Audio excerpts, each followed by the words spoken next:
So Maureen O'Connell, welcome to the Actors Room. Thanks a million. Oh, and thank you for inviting me in. I'm very happy to be here. Brilliant. No worries. Thanks a million for coming in. So we're just back from the IFI and your film Proclaim was on it. It was brilliant. Well thank you. Yeah. Thanks a million. No, it was brilliant. You did so much. You acted on it, you wrote it, you directed it. You did so much. We'll talk more about it a little bit later before we get into it. I always ask people to tell me a little bit about their background and how they kind of got into acting. Yeah, okay.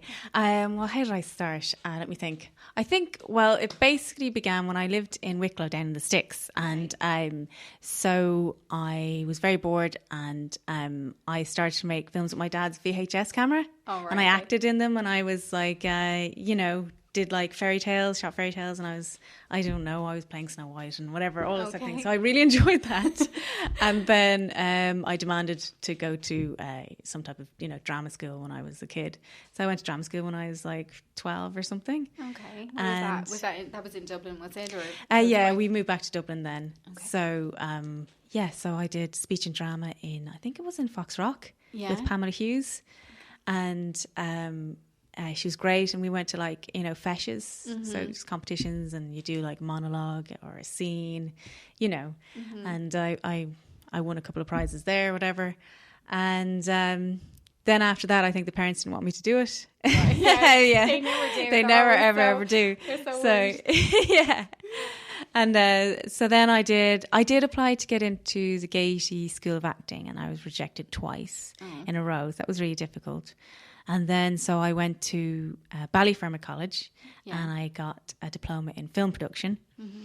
And then while I was studying there, I did loads of Amdram and profit share. Yeah. So that when I eventually graduated with a film diploma, I had an actor agent. Oh, so you were kind of doing it on the side then as well? Yeah. So I was always kind of doing both together. Okay. And making films and acting. Mm-hmm.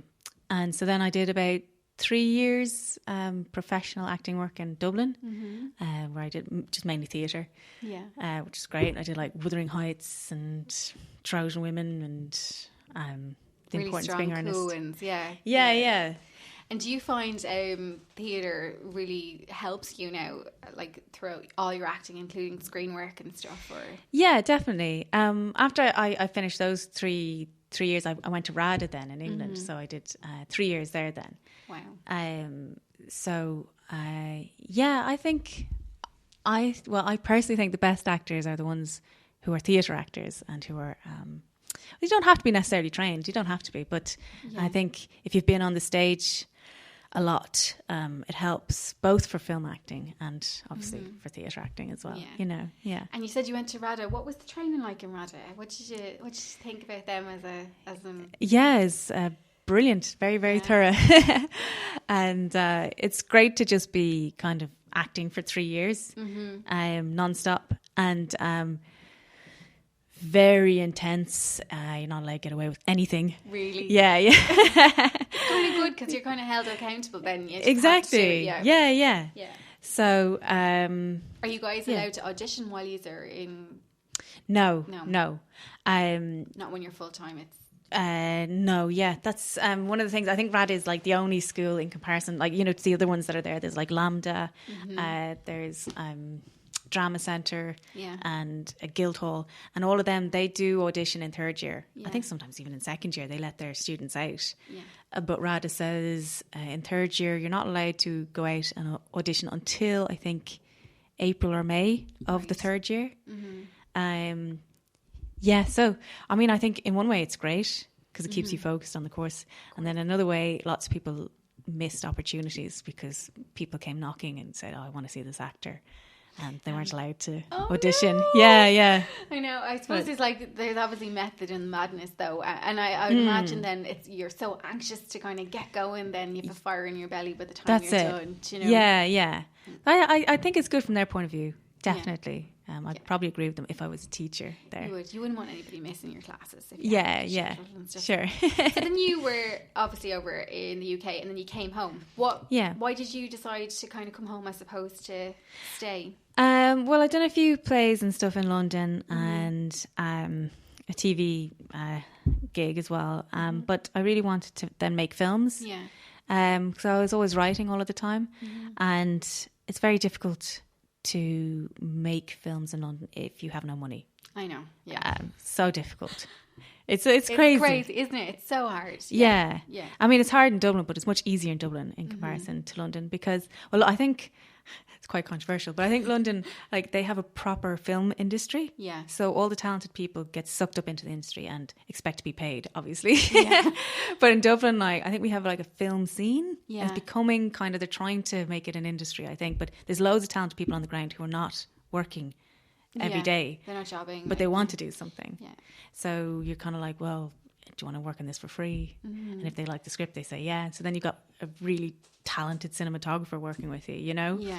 Which you wouldn't get in London. No. No, I would imagine not. And then you said you were working on a TV series. That was Doctors, was it? Was that the... No, I did Doctors, but I did Father Brown. Oh, right. Okay. So, yeah. So that was great. Yeah. And what's it like working on a television set, I suppose, in comparison, obviously, to, say, a short film or a feature or something? Is there... Yeah. I imagine like the turnover is insane. Oh, yeah, it's crazy. Well, when I was doing Father Brown, so we were doing my episode, but then they were also filming 2 other episodes at the same time. So when I came on set, I didn't even know this. And the lead actor, Mark Williams, because he's almost like a producer on it, because he's, you know, such a big actor and he kind of is in the whole thing. So he'd been doing these 2 other episodes and then he had to kind of get his head around coming into my episode. Wow. But he was really annoyed because they were behind schedule and stuff. And I remember kind of going, oh my God, everyone's in bad mood. Everyone's kind of, you know, kind of freaking out a bit. Yeah. And I realised then I wasn't going to get any rehearsal whatsoever. I just had to hit my marks and just do it, you know. Oh, so scary. So scary. So it was not like anything I'd ever done before, because anything I'd ever done before, you had some rehearsal and some kind of chats with the director and, you know.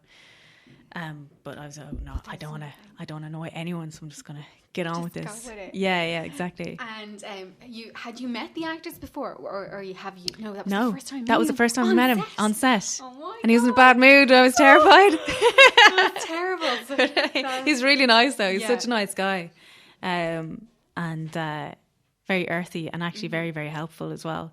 Because an awful lot of the time the director, because he had so many things, he's juggling so many things, he wasn't able to come over and direct me. Yeah. So I'd have Mark Williams tell me, this is probably the best way to kind of get from A to B. And I'm like, all right, thank you. I just took it all. Of course. Because he was totally right in any case, you know. Yeah.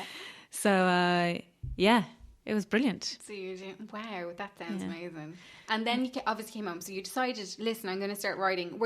Did you go to a writing class, or how did you pick up writing, or what were you doing? Well, I kind of just done, so I did film production in Ballyfermot. So we had like a writing module in that. Yeah. And so that's all I've ever done. I've never gone to any writing classes per se. Okay. I usually just write stuff and then I go, I'm just going to make it. Yeah. I probably should have more filters and people kind of, you know, critiquing it and stuff like that. But sometimes I find, you know, if you critique something, it can sometimes make you a little bit tentative then about making it. Yeah. And you wonder, God, you know, maybe that person's right, or maybe this person's right. And by that stage, you never make anything because, you know, your first feeling about the thing has been kind of diluted by someone else's idea of what it should be. And so I mainly just write stuff and make it and hope for the best, really. Yeah. And when you're writing things, are you writing them with a character in mind for yourself that you're going to play, or would you write as well with just maybe an idea that you might like to direct and not be in it? Or I do both. Yeah. So I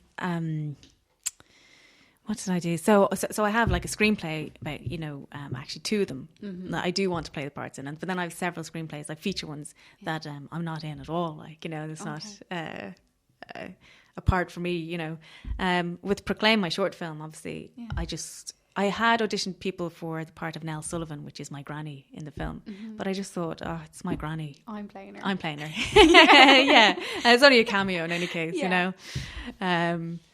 So, no, I do both. I don't mainly write for myself or anything. And how do you feel? Like, do you have a particular love? Is acting your love, or are you finding directing is kind of taking over a little bit? I don't know. I'd really like to act now because I've just finished Proclaim and I was directing it and I was pulling it through post-production for ages. because sometimes because I teach acting at Filmbase as well. So sometimes when you're teaching people, you kind of go, God, I wish I could just get up and do it now. I just want to do it now myself. I don't, you're just kind of like, I just want to do it. Yeah, yeah. This is how you do it, guys. Yeah, exactly. Just say it like this. No, I'm only joking. But so I'm kind of feeling itchy feet just to get back into, playing a character. Yeah. But I really want to direct again. And I would love to direct without me in it as well. I mean, it's... Because then you can have your full focus on it. Because it must be so stressful. Like if you're doing more than one role, and they're big roles. I mean, definitely. To write it and to produce and to direct, they're really big roles. Yeah, definitely. And require so much time individually. So how did you find it when you were starting off with Proclaim? What was the initial idea? Where did it come from? Sure. Well, I came home and I wanted to do something for 1916. So just back from London. So my granny had been in Cumann. Her name is Nell Sullivan. And she lived in Limerick. And she's mentioned actually in lots of history books, her and her brother, Tom Sullivan. And so often my dad would be reading a random history book and he goes, "Oh, my mum is in the book again." So it's just hilarious. But so one of the things that she did was she used to transport ammunition. And they used to she made the bullets and then she also put them into potatoes. So shoved them into potatoes and then would transport the potatoes. And because she was a woman, they would just think, oh, she's just, it's just a woman. With some bullets. Exactly. She's cooking. Yeah. So I thought that was funny. And I couldn't find any Cumann story that was small enough to make, funnily enough. They were actually quite epic. Yeah, they're big, yeah. Yeah, really big things. And so then I stumbled upon the story of the proclamation, which I didn't know, that there's 29 mistakes on the proclamation. There's an upside down E. They couldn't print a capital E, so they had to print a capital F and then kind of write underneath it, the E, or the bottom part of the E. Same with C's. They had to make a capital O and then break the O and make a C. So I thought this was hilarious, and they had to do it in one night in 2,000 copies, and they didn't have enough of anything, like enough paper, enough type, enough wax. So they were under huge pressure, and they had to get help from like a British printer called West, which I just thought was so ironic and so Irish and so ridiculous. He was a sympathiser, so he helped them out. But so I just thought, oh, this is a great story. And they had to print in secret in Liberty Hall, but at the back of it. So they couldn't go through the front of Liberty Hall because they were being watched. So they went through this baby clothes shop that was run by Countess Markievicz and Helena Maloney. And at one stage, the two women held the DMP officers at gunpoint because obviously they were trying to get into the back room to find the printing material. And so the women held them at gunpoint, That's great. And I just thought it was so exciting. Yeah. Amazing. And most people don't believe it when they see that scene. They go, "Oh no, it's a great scene," but that wouldn't have happened. And I'm like, it did happen. It's true, and we don't know it. Yeah. So I thought I'll try to write that as succinctly as I possibly can, and find decent locations, and I'll stick my granny into it. Great. So I just inserted her into the story. So she comes into the shop and she picks up the potatoes in front of the policeman and walks out with them. So that was my cameo, and that was my granny, But so that's why I just thought people should know this story. Yeah, they should. Yeah, that's good. And so next for you, what are you doing now? You're working away. You're always working away. Yeah. Well, actually, before I shot Proclaim, I'd shot 15 pages of this low budget feature that I've written, and actually I've co-written with Carl Argue. Oh, yeah. And he was supposed to play the other part, but I think he had to get work or whatever, so he can't play that part now. So it's me. I'm playing against Danny Mahoney, who's also in Proclaim. Yeah.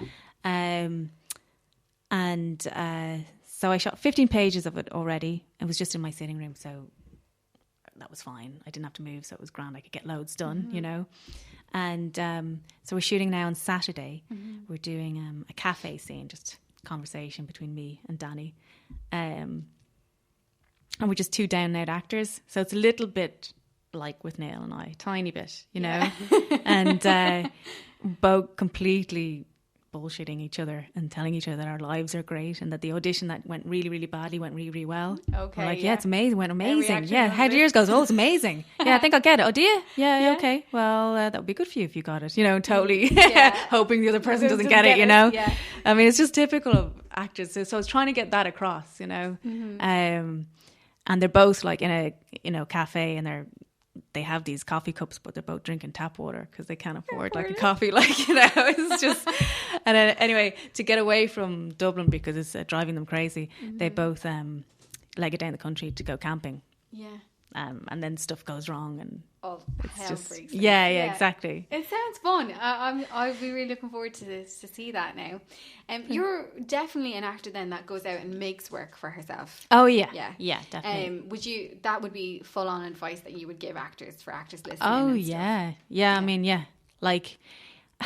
You're very lucky if you live in Ireland and you get regular work. I mean, because it's so small, I mean, I think obviously Irish actors are incredibly talented, but I think an awful lot of it, like anywhere in LA and London, is who you know. Of course. And the thing is, if you're one of those people that can put your energy there into networking and into getting to people to know you and stuff, then great. But if you're not, if you're just a creative person that just wants to make stuff, and you forget about that, which is kind of like me, then just go out and make your own stuff, and then you'll eventually, you'll be happy making stuff in any case. Yeah, because the experience is the same regardless. Yeah, that's it. Yeah, absolutely.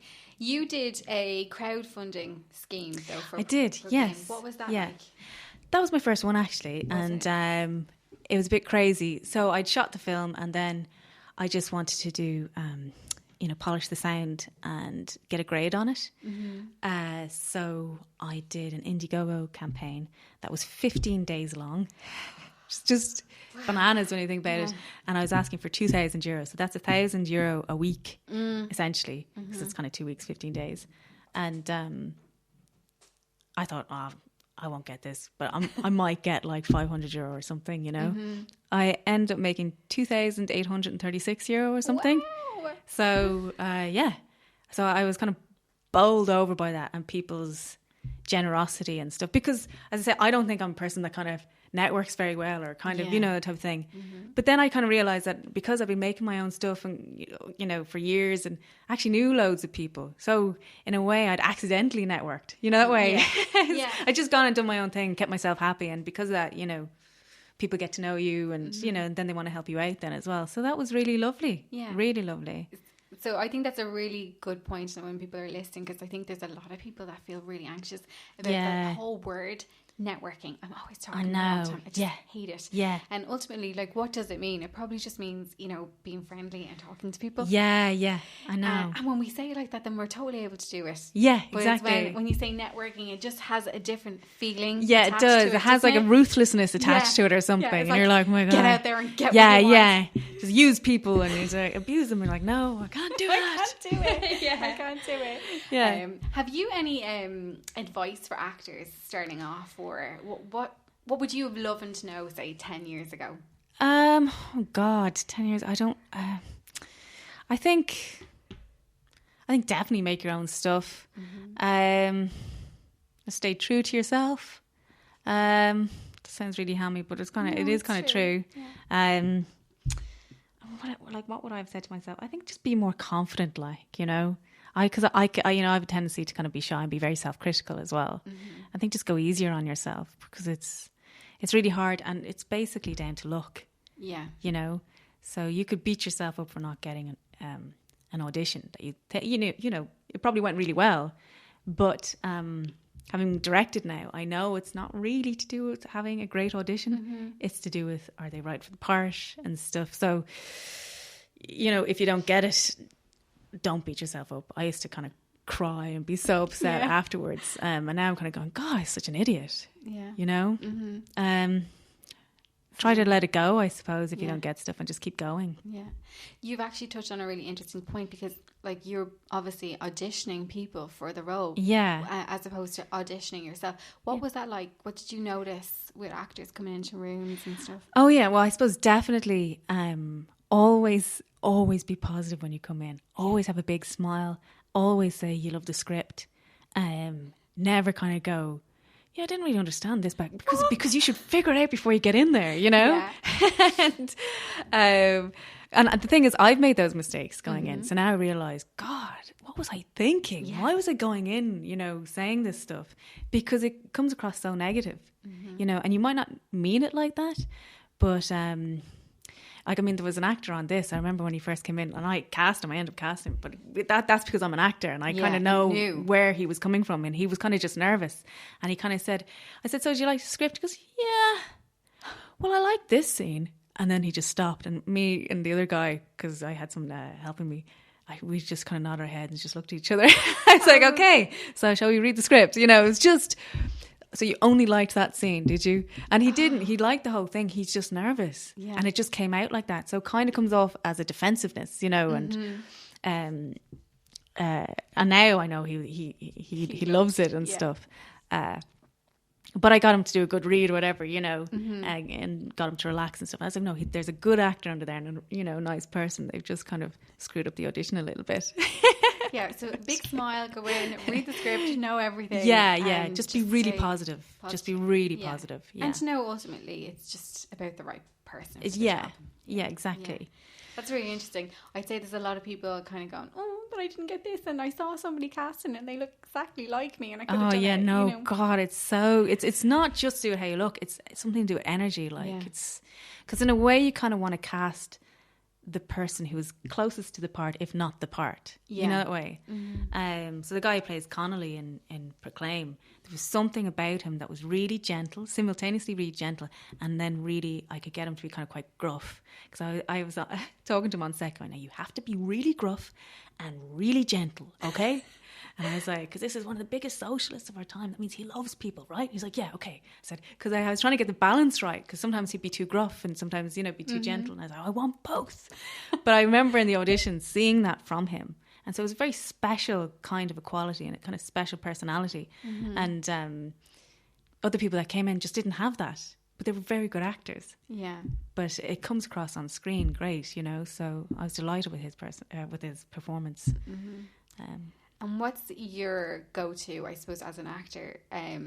Do you see yourself as like a method actor, or how do you go about getting ready for a part then?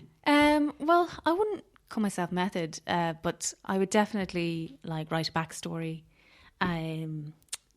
I quite like it, but lots of directors don't do this, where they would kind of what do you call it, like hotspot, or basically you sit in a chair and the person asks you questions in character. Right. So that way you get to explore the backstory you've already written and stuff like that, and then maybe improv with the other actors to do with scenes that aren't necessarily in the film or in the play, that are just kind of to do with your past or something. So it builds up a kind of an imaginative relationship, but it kind of begins to exist, you know, and it just creates a kind of a tension then when you go into the actual scene to film it, or the actual scene on the stage. It creates something else. There's something behind it. There's a past, basically. Yeah. And so I definitely do those things, but I don't stay in character when I go to get a cup of tea, like, you know, or whatever. I read the script about a million times. Like a million times. I know my lines inside and out. Because if you don't, you can really hear it. That the person doesn't own the lines, you know? And so you have to do 100 takes then, just because the person doesn't know their lines well enough. And they think, well, I know them because I'm saying them right, haven't I? Yeah. But they have to be kind of go right into you. It's like you have to, you know, digest your lines. And then they just fall out rather than you pushing them out, you know? Yeah, or searching for them. Exactly. Yeah. You do always see it in people's eyes, I always think, when, particularly like if you're doing like a duologue, and you're just recording, you see it, their little eye kind of roaming around. Yeah, it's like they're searching their brain. Where's that line again? Yeah. Come back to me. Yeah. And the thing is, it kind of gets me because every actor wants to do a great performance. And you're like, yeah, well then go do your work beforehand. Yeah. But then they'll be so happy to get a part, and then you kind of see people and they just don't. And you go, have you looked at your lines yet? It's like, no, I shall do that next week. It's self-sabotage. Mad. It's self-sabotage, total. It's actors all over. Yeah. I think they just, Because then they can always turn around and say, oh, I didn't get the part, but I didn't get it because I didn't really try. Yeah, I didn't try that hard. Yeah, so, yeah, exactly. As opposed to giving it all and then maybe getting the part, or you can at least turn around and say, oh, well, I didn't try, so it's, you know. Yeah, yeah. It's silly though when you think about it. It's crazy, like, you know. We always kind of finish up on one small little note, and that is what was like the best piece of advice that you have ever received in your life? Oh my God, I don't know. It's a hard one. I think, can I use bad language? Of course you can. Fuck 'em. That is brilliant. That comes to me all the time when I'm shooting something, when I'm doing, anything. Yeah. You gotta kind of really gather yourself in and just kind of go, this is what, because you have so many people coming at you, like, you know, telling you shouldn't be doing this because you need to buy a house, you need to settle down, you need to have children, you need to do this, you know, all these types of things. And then when you're on set, an awful lot of the time, like as a director, I find sometimes like I can be questioned an awful lot, and I've talked about this already. I told you what I wanted. Why don't you get the shot that I want? And, you know, but you know, you don't want to lose your temper or anything like this. Like, I'm not saying anything like that, but in your mind to kind of guard yourself, and to keep going, just go fuck 'em. Yeah, that was given to me by Mark Rylance. Right. So he was a former RADA grad, and so he came back to RADA to give us a workshop, and it's something that he says to himself all the time. And he just goes, fuck. And I think it really does help. Genuinely, it does help me. I'll be using that forever. Yeah. Mo, thanks a million for coming in. No, thank you so much for asking me. Thanks a million.